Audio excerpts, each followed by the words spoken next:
her investigation spins, well, completely out of control, pulling an innocent friend into its orbit. And then it exposes this deeper web, betrayal, secrets, and maybe the real suspect was hiding in plain sight all along. It's a chilling thought. Today we're taking a deep dive into exactly that kind of situation. The perplexing case of the Jane Luckett murder. Yeah, a story that started focused on one woman, Delaware Born, but it completely unraveled in court. It revealed something very different. Completely different. And to guide us through this really intricate narrative, we've gathered a stack of your sources. We're talking legal documents, sworn witness statements, detailed forensic reports, some revealing surveillance footage, and even, interestingly, excerpts from personal journals. A real mix. It really is. Our goal today is to navigate all these conflicting accounts, these surprising revelations from the very first accusations against Delaware. Right through to the shocking twists in court. Exactly. We want to give you a clear, compelling understanding of how someone presumed guilty can, well, turn out to be more of a victim of circumstance. Okay, let's unpack this. So the victim here, the person at the center of it all, was Jane Luckett. She was a vice president at Zeus Bank. Her tragic death kicked everything off. And the person initially charged, Delaware Born, a mother of two, worked as a title mortgage processor. Actually worked right under Jane at the bank. That relationship is key. And the prosecution, they came out swinging. Their opening statement was incredibly dramatic. What'd they say? They called it a case of betrayal, of jealousy, of calculated violence. Painted a really stark picture. And they claimed Delaware drove all the way from Columbus to Pittsburgh? Yeah, specifically to bludgeon her to death. Yeah. And their big piece of evidence, the smoking gun, so to speak. Let me guess, the hair. Exactly.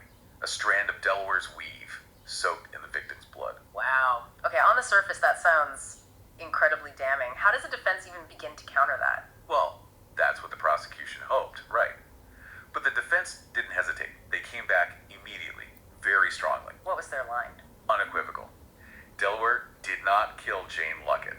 They insisted she wasn't even in Pittsburgh when it happened. Okay, but the hair. How did they explain the hair? They argued it was transferred. Innocent transfer, said it happened days before the murder. Maybe she borrowed a sweater, something like that. Yeah, okay. Secondary transfer. Precisely. And crucially, the defense immediately pointed the finger elsewhere. They hinted at another suspect. Who? Jane's lover, David Bourne, Delaware's husband. Oh, wow. Okay. Yeah. They argued he had the motive, the opportunity, and most importantly, something to hide. Talk about a twist right from the start. Definitely a twist. So Delaware's defense, it seems like it rested heavily on proving she wasn't there, on her alibi. Absolutely, that was the foundation. Her legal team worked to establish she was in Columbus all weekend with her sons and extended family. And the dates for that were May 29th to June 1st. Correct. From that Friday through Sunday, a solid block of time she claimed to be elsewhere. That sounds like a strong alibi. Was it just her word, or did they have proof? Oh, they had proof. It wasn't just one person saying so. It was backed up by quite a bit. We're talking sworn statements, phone pings, credit card receipts, and social media use. A digital footprint, essentially. A very strong digital footprint. In today's world, that kind of data trail can be incredibly powerful.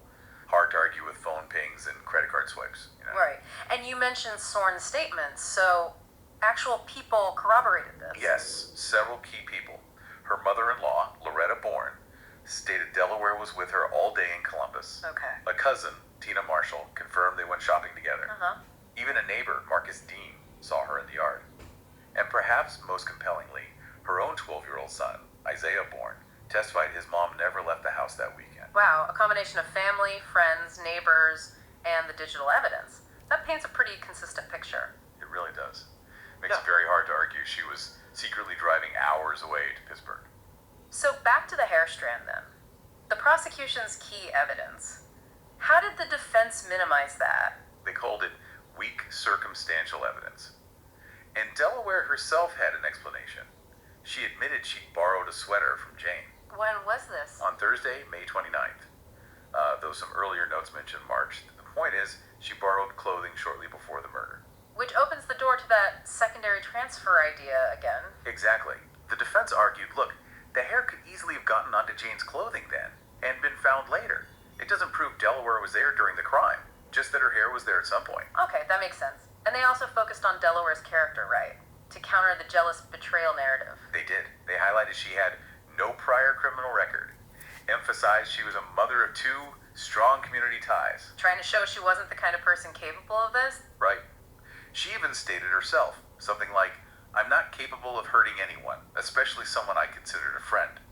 It humanizes her, makes the jury question the prosecution's portrayal. And were there any legal moves before the trial even started? Things the defense tried to do? Yes, a couple of important pretrial motions. First, they tried to get her bail reduced. It was set at a very high $250,000. Wow.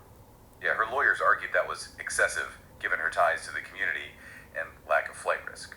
They requested something more like $10,000 to $25,000, or even supervised release. Did they get it? The sources don't specify the outcome of the bail motion, actually, but they also filed a motion to suppress the hair evidence. Trying to get it thrown out completely. Exactly, arguing it was inadmissible, maybe due to chain of custody issues, or, again, that innocent transfer possibility undermining its relevance.